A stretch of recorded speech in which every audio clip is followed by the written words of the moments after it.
Hello guys, welcome back my channel. आप लोग कैसे हो? आई होप आप सब ठीक होंगे, स्वस्थ होंगे, मस्त होंगे। तो जो कल मैंने आपको कहानी सुनाई थी वो आधी थी, आज पार्ट 2 सुनाने वाली हूँ, तो बने रही ब्लॉग में एंड तक। मर्जी से वृद्धाश्रम में नहीं आता। जब तक एक व्यक्ति अंदर तक नहीं भर जाता तब तक वो यहाँ आने के लिए मजबूर नहीं होता है। लेकिन देखो, सभी बूढ़े लोग अपनी उन कड़वी बातों को भूलकर अपनी जिंदगी को यहाँ बिताने के लिए मजबूर हैं। कुछ लोग समय के हिसाब से स्वयं को बदल देते हैं और खुश रहने की कोशिश करते हैं, जबकि कुछ लोग मेरे जैसे हैं जो हमेशा ही अपने बच्चों को, अपने बेटे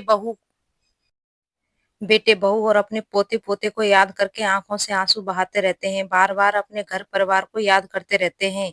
मन में अपने घर के लिए लगाव भी है, लेकिन कुछ घर में रहने वाले बेटे बहू के लिए दिए हुए घाव भी हैं। कैलाश जी को कविता लिखने का बहुत शौक था, इसलिए दिल बहलाने के लिए कभी कभी कुछ देर के लिए वो कविता लिखने बैठ जाते थे। एक दिन जब एक कागज पर अपने विचारों को कविता के रूप में दे रहे थे, तो उस समय पर अपने हालात बयान करते करते उनकी आंखें आंसुओं से डुबा गईं।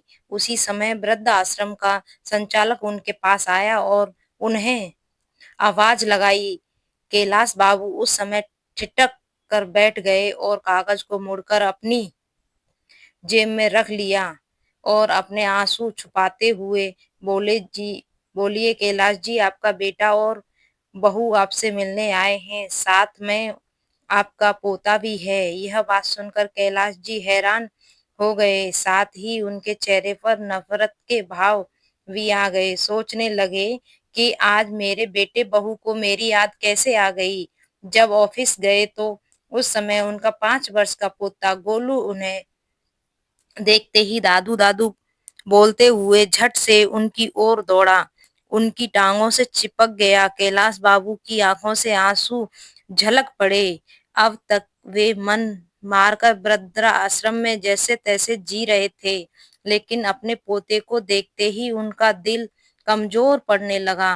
परंतु फिर अचानक दिमाग में विचार आया कि यह वक्त कमजोर मजबूती से अपने निर्णय पर टिके रहने का है। ऐसा सोचते हुए गुस्से से अपने बेटे को देखते हुए बोले कि तुम यहाँ क्या करने आए हो? चले जाओ यहाँ से, मुझे किसी से मिलने की कोई जरूरत नहीं है। मैं यहाँ बहुत खुश हूँ और अपनी जिंदगी बड़े आराम से काट रहा हूँ। कम से कम यहाँ मेरे साथ कोई हंसने बोलने वाला तो है। वो पिताजी, दरअसल बात यह है कि आज गोलू का जन्मदिन है और हमने घर पर पार्टी रखी है। गोलू की इच्छा है कि आप उसके जन्मदिन पर उपस्थित रहें। यदि आप आएंगे तो मैं आपके पोते को भी अच्छा लगेगा। तभी कैलाश बाबू बोले, देखो, मैं वो घर छोड़ चुका हूँ और अब मैं वहां दोबारा नहीं जाना चाहता। उस समय उनका बेटा बोला, पिताजी आप घर चलिए, वहां आपके मित्र भी पार्टी पर आ रहे हैं, मैंने उन्हें भी बुलाया है। सभी आसपास वाले और रिश्तेदार भी आएंगे, सब लोग आएंगे, आपके बारे में पूछेंगे, हम क्या कहेंगे? तभी कैलाश बाबू बोले, अच्छा, तो आज मुझे अपने बेटे के जन्मदिन के लिए बुलाने नहीं, बल्कि अपनी इज्जत बचाने के लिए तुम लोग यहाँ आए हो। सभी रिश्तेदार आएंगे तो पूछेंगे तुम्हारे पिताजी कहाँ हैं, तो तुम क्या जवाब दोगे? इसलिए तुम मुझे बुलाने आए हो। अभी के अभी चले जाओ यहाँ से, मैं कहीं नहीं जाने वाला हूँ। तुम लोग कितने स्वार्थी हो गए हो, जरूरत पड़ी तो बुलाने आ गए, वरना इतने महीनों से मैं यहाँ वृद्धा आश्रम में हूँ, एक बार भी खबर लेने नहीं आए कि मैं जी रहा हूँ या मर गया हूँ। इतना तो दूर फोन करके भी मेरा हालचाल पूछने की जरूरत नहीं पड़ी। तुम लोगों ने इतना तक नहीं पूछा कि तुम घर छोड़कर वृद्धाश्रम क्यों चले गए? आज जरूरत पड़ी तो हाथ जोड़कर मुझे लेने आ गए हो। नहीं, अब से यही मेरा घर है, मैं यहीं कहीं नहीं जाऊंगा अपने घर को छोड़कर। ऐसा कहते हुए कैलाश बाबू अपने कमरे की ओर जाने लगे। तभी बेटा और बहू दोनों ने आपस में प्लान बनाया कि पिताजी ऐसे नहीं मानेंगे, कुछ तो करना पड़ेगा, तभी हम इन्हें घर ले जा सकेंगे और रिश्तेदारों के ताने सुनने से बच सकेंगे। इसलिए दोनों रोनी सूरत लेकर कैलाश बाबू के पास गए और गिड़गिड़ाते हुए बोले लगे, पिताजी माफ कर दो, आपके पोते पोती का जन्मदिन है, क्या आपको अपने पोते की खुशियों में शामिल होने का भी मन नहीं कर रहा है? का इतनी बात सुनकर कैलाश बाबू का दिल पिघलने लगा। तभी गोलू बोला, चलो या ना दादू, बहुत मस्ती करेंगे। अपने पोते की बात सुनकर कैलाश बाबू खुद को रोक नहीं पा रहे थे, परंतु दोनों बेटा और बहू की करतूत की वजह से वो घर नहीं जाना चाहते थे। लेकिन गोलू ने कहा तो वे घर जाने को तैयार हो गए। फिर बोले, लेकिन मेरी एक शर्त है, मैं घर पर चलूंगा और जैसे ही गोलू का जन्मदिन हो जाएगा उसके बाद मुझे वृद्धाश्रम लौटना है और तुम लोग मुझे वृद्धाश्रम तक छोड़ने आओगे। बेटा बहू इस बात के लिए तैयार हो जाते हैं और गोलू का जन्मदिन बहुत धूमधाम से मनाया जाता है। सभी रिश्तेदार और आस पड़ोस के लोग बहुत अच्छे से मिलते जुलते हैं। कैलाश बाबू के पुराने मित्र भी आज उन्हें बहुत दिनों के बाद मिले, परंतु कैलाश बाबू ने किसी से कुछ नहीं कहा और हंसते मुस्कुराते हुए पूरी पार्टी का आनंद उठाया। परंतु उनके मन में 53 कुछ विचार चल रहे थे। वे सोच रहे हैं कि कल अपने बेटा बहू को जो सरप्राइज मैं देने वाला हूँ, उसकी तो उन्होंने कभी कल्पना भी नहीं की होगी। जब पार्टी खत्म हुई तो बहुत रात हो चुकी थी। उस समय कैलाश जी घर पर ही रुक गए। जब अपने कमरे में सोने गए तो अपनी पत्नी सुधा की यादों में खो गए। आप भी न, 2 रोटी से क्या पेट भरता है? एक रोटी तो और ले लीजिए, अभी गरम गरम सेक रही हूँ, एक रोटी और मेरे कहने पर खा लीजिए। आप खाते हैं तो मेरे तन को अच्छा लगता है। अरे नहीं सुधा, मेरा पेट पूरा भर चुका है और कितना खिलाओगी? अपनी पत्नी को याद करते करते कैलाश बाबू सोचने लगे कि एक दिन सुधा जी जो मुझे एक गिलास पानी भी खुद से उठाने नहीं देती थी, और एक उसकी बहू है जिसने मुझे एक एक रोटी के लिए तरसा दिया, छोटे से छोटा काम भी मुझ पर डाल देती थी, सब्जी लेने से लेकर घर की साफ सफाई तक सारे काम मुझसे करवाती थी। हालांकि मुझे कोई काम करने में हर्ज नहीं था, परंतु सब करने के बाद भी अगर घर में इज्जत ना मिले तो ऐसी जिंदगी किस काम की। अपनी पत्नी की याद में गुम पता नहीं कब उनकी आंख लग गई। सुबह जब सोकर उठे तो देखा बेटा और बहू दोनों तैयार खड़े थे। जैसे ही वह बाहर आए तो बहू रेखा बोली, पिताजी तैयार हो जाइए, आपको वापस वृद्धाश्रम छोड़कर आते हैं। ऐसा कहते हुए रेखा के मन में विचार चल रहे थे कि कहीं पिताजी हमेशा के लिए यहीं रुकने का मन न बना लें, इसलिए जल्द से जल्द उन्हें वृद्धाश्रम छोड़ देना ही उचित होगा। कैलाश बाबू उन्होंने देखकर हैरान थे और अपने बेटे बहू की मंशा को अच्छी तरह से समझ रहे थे, इसलिए वह भी जल्दी से नहा धोकर तैयार हो जाते हैं। जैसे ही वृद्धाश्रम में जाने के लिए गाड़ी में बैठते हैं, वो देखते हैं कि उनकी वह रेखा के चेहरे पर एक संतुष्टि सी भरी मुस्कान थी। मन ही मन सोचने लगे कि चलो बेटा, आज मैं तुम्हें जो सरप्राइज दूंगा उसके बाद से तो तुम वृद्धाश्रम का नाम लेना ही भूल जाओगे। कैलाश बाबू ऐसा विचार सोचकर कार में बैठ जाते हैं। एक पल को अपने घर को निहारते हैं, फिर सोचते हैं कि ठीक है, जहाँ मन को तसल्ली ले उधर ही रहना चाहिए। यहाँ तो बेटे बहू को मुझे निकालने की बहुत जल्दी है, तो रहकर भी क्या करूँगा? अपना वृद्धाश्रम ही अच्छा है, जहाँ मैं अपने हिसाब से खाता हूँ, काम करता हूँ, किसी की चिक-चिक नहीं होती, अपने हिसाब से रहता हूँ और अपने मन पसंद। जैसे ही वृद्धाश्रम के सामने कार रुकी तो बेटे बहू कार से उतरकर खड़े हो गए। कैलाश बाबू भी कार से निकलते और अंदर जाने लगे तो और पीछे मुंह मुड़कर अपने बेटे बहू को आवाज लगाई।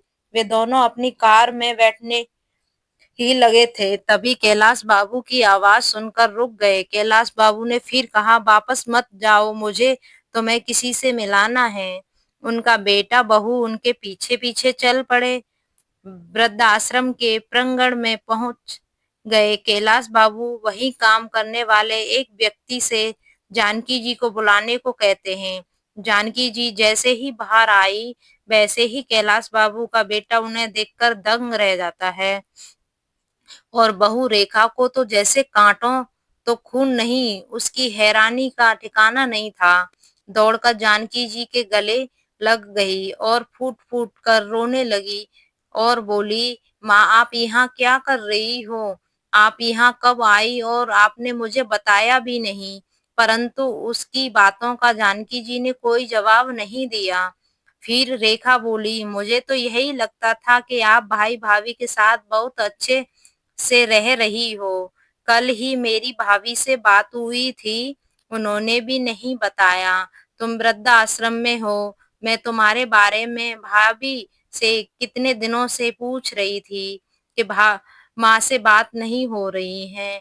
भाभी ने कहा कि एक बार तुम मैंने कहा भाभी से कि एक बार तो मेरी बात करवा दो माँ से। भाभी ने कहा कि तुम तीर्थ यात्रा पर गई हो, इसलिए मेरी तुमसे बात नहीं हो पाएंगी, और मैंने भी मान लिया कि तुम तीर्थ यात्रा पर गई हो। लेकिन मुझे क्या पता था कि उस जालिम औरत ने तुम्हें वृद्धाश्रम छोड़ दिया है।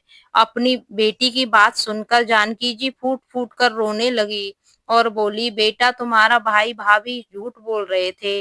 मुझे 1 महीना पहले ही वो वृद्धाश्रम छोड़कर चले गए थे। लेकिन माँ, आप मुझे फोन करके भी बता तो सकती थी, मैं तुरंत यहाँ पहुंच जाती। उन लोगों की हिम्मत कैसे हुई मेरी माँ के साथ यह सब करने की? इतना कहते हुए रेखा अपनी माँ से लिपट गई। मैं तुम्हें कौन फोन करके कैसे बता सकती थी? जिस दिन मैं वृद्धाश्रम में आई, मैंने तुम्हारे ससुर जी को यहाँ देखा। इसका मतलब तो यह हुआ कि तुम में और तुम्हारी भाभी में कोई फर्क ही नहीं है। फिर भी मैं तुम्हें फोन करके तुम्हारे भाई भाभी की करतूत के बारे में क्या बताती? इतना कहते हुए जानकी जी ने उसे अपने अलग कर दिया। तुम मेरी बेटी कहलाने के लायक ही नहीं हो, इसलिए मुझसे दूर रहो। यदि मेरे बेटे बहू ने मुझे घर से निकाला है, तो मेरी बेटी ने भी अपने ससुर को घर से निकाला है। तो कुल मिलाकर मेरी दोनों औलादें ही निकम्मी निकली। अब तो मुझे खुद को तुम्हारी माँ कहने में भी शर्म आती है। एक ने अपनी माँ को घर से निकाला और दूसरे ने अपने ससुर को निकाल दिया। माँ की बातें सुनकर रेखा का सर शर्म से झुक गया। माँ मुझे माफ कर दो, मैं बहुत शर्मिंदा हूँ, मुझसे बहुत बड़ी गलती हो गई। मैंने कभी नहीं सोचा था कि जो मेरे अपने ससुर के साथ रही हूँ, वो मेरे माँ बाप के साथ भी हो सकता है।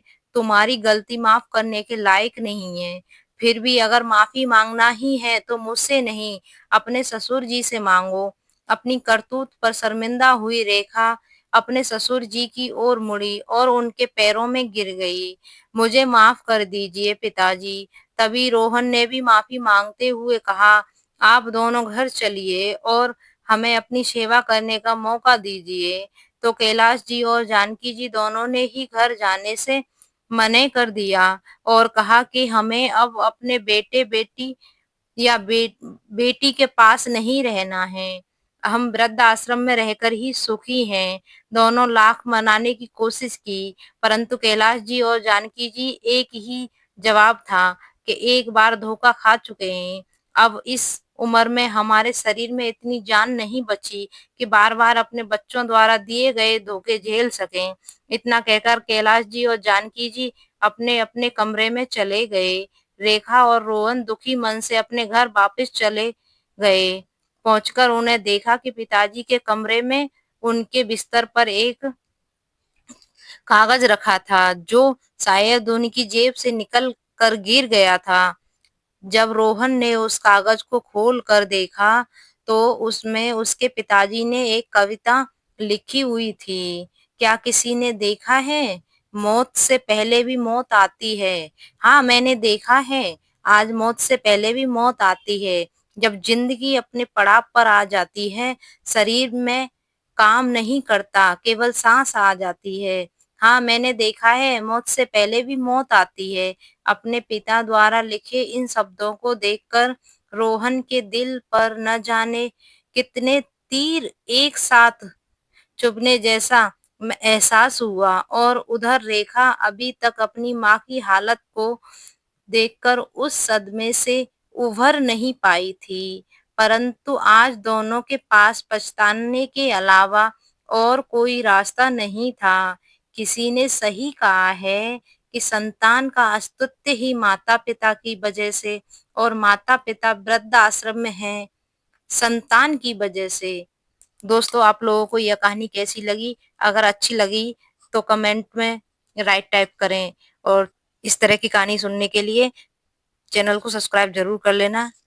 मिलते हैं नेक्स्ट स्टोरी में। Thank you so much.